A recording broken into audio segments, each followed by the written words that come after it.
អំណាចនៃទម្លាប់តូចៗ1%ជារៀងរាល់ថ្ងៃតើអ្នកធ្លាប់មានអារម្មណ៍ថាជីវិតរបស់អ្នកកំពុងនៅត្រឹងមួយកន្លែងខណៈដែលអ្នកដទៃកំពុងបោះជំហានទៅមុខយ៉ាងលឿនដែរឬទេមនុស្សភាគច្រើនតែងតែរងចាំឱកាសធំឬការផ្លាស់ប្ដូរដ៏អស្ចារ្យទើបពួកគេចាប់ផ្ដើមធ្វើសកម្មភាព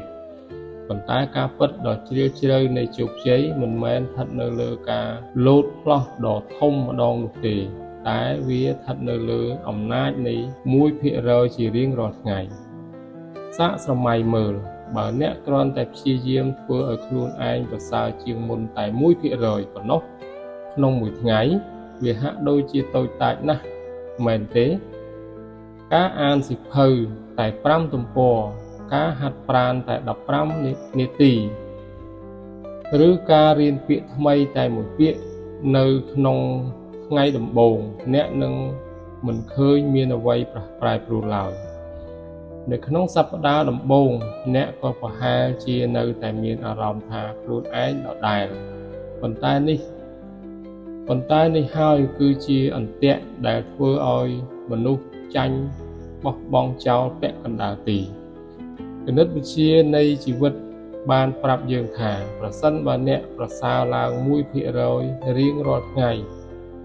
ក្នុងរយៈពេល1ឆ្នាំអ្នកនឹងក្លាយជាមនុស្សថ្មីដែលពូកែជាងមុនដល់ទៅ37ដងផ្ទុយទៅវិញបើអ្នកបណ្ដោយខ្លួនឲ្យធ្លាក់ចុះ1%ជារៀងរាល់ថ្ងៃក្នុងរយៈពេល1ឆ្នាំសមត្ថភាពរបស់អ្នកនឹងធ្លាក់ចុះជិតដល់0ភាពខុសគ្នារវាងអ្នកជោគជ័យនិងអ្នកបរាជ័យមិនមែនស្ថិតលើកម្លាំងដំបូងនោះទេគឺស្ថិតលើវិន័យនៃភាពរឹងមាំកុំមើលងាយដំណក់ទឹកតូចៗដែលស្រក់ចុះលើថ្មព្រោះវាមិនមែនជាសារកម្លាំងទឹកដែលធ្វើឲ្យថ្មធ្លុះនោះទេប៉ុន្តែគឺដោយសារភាពញឹកញាប់នៃការស្រក់របស់វា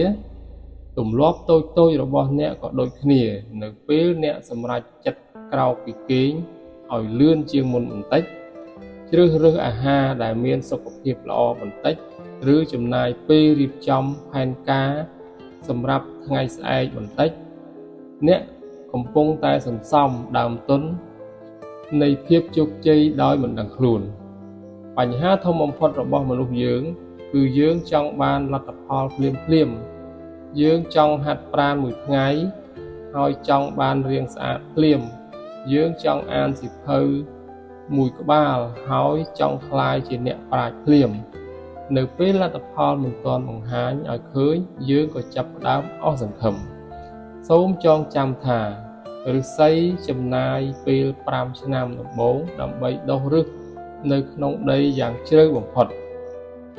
ដោយគ្មាននរណាម្នាក់មើលឃើញការលូតលាស់របស់វាពីខាងក្រៅឡើយប៉ុន្តែនៅឆ្នាំទី6វាអាចលូតលាស់ខ្ពស់ដល់ទៅ80ហត្ថក្នុងរយៈពេលតែ6សប្តាហ៍ប៉ុណ្ណោះជីវិតរបស់អ្នក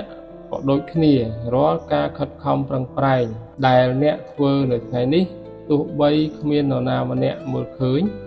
ទោះបីគ្មាននរណាម្នាក់សរសើរក៏វាមិនដែលសាបសូន្យដែរវាគ្រាន់តែត្រូវបានសន្សំទុកនៅក្នុងធនាគារនៃសក្តានុពលឈប់ខ្វល់ខ្វាយពីចម្ងាយផ្លូវដ៏វែងឆ្ងាយដែលត្រូវដើរប៉ុន្តែចូលផ្ដោតលើជំហានបន្ទាប់ដែលអ្នកត្រូវបោះកុំប្រៀបធៀបខ្លួនឯងទៅនឹងអ្នកដទៃដែលកំពុងនៅចំណុចកំពូលប៉ុន្តែចូលប្រៀបធៀបខ្លួនឯងនៅថ្ងៃនេះទៅនឹងខ្លួនឯងកាលពីម្សិលមិញបើថ្ងៃនេះអ្នកឈ្នះខ្លួនឯងបានតែ1%នោះអ្នកគឺជាអ្នកឈ្នះពិតប្រាកដហើយអំណាចនៃការផ្លាស់ប្ដូរមិនមែនស្ថិតនៅក្នុងរឿងធំដុំដែលអ្នកធ្វើម្ដងម្កាលនោះទេគឺស្ថិតនៅក្នុងរឿងតូចតាចដែលអ្នកធ្វើជារៀងរាល់ថ្ងៃដោយមិនឈប់ឈរចាប់ផ្ដើមពីឥឡូវនេះចាប់ផ្ដើមពីចំណុចតូចបំផុតដែលអ្នកអាចធ្វើបានកុំចាំទាល់តែល្អឥតខ្ចោះទើបចាប់ផ្ដើមតែត្រូវចាប់ផ្ដើមដើម្បីក្លាយជាមនុស្សដែលល្អឥតខ្ចោះជោគជ័យមិនមែនការរត់ប្រណាំងចម្ងាយខ្លីនោះទេតែវាគឺជាការរត់ម៉ារ៉ាតុងនៃក្តីសុបិន 1%ជារៀងរាល់ថ្ងៃនឹងនាំអ្នកទៅកាន់កន្លែងដែលអ្នកមិនធ្លាប់ស្រមៃថាអាចទៅដល់ជឿជាក់លើដំណើរការនេះអត់ធ្មត់នឹងពេលវេលាហើយអ្នកនឹងឃើញអភូតហេតុកើតឡើងចំពោះជីវិតរបស់អ្នកចូលធ្វើឲ្យ1%ថ្ងៃនេះคล้ายជាមោទនភាពនៃអនាគតរបស់អ្នក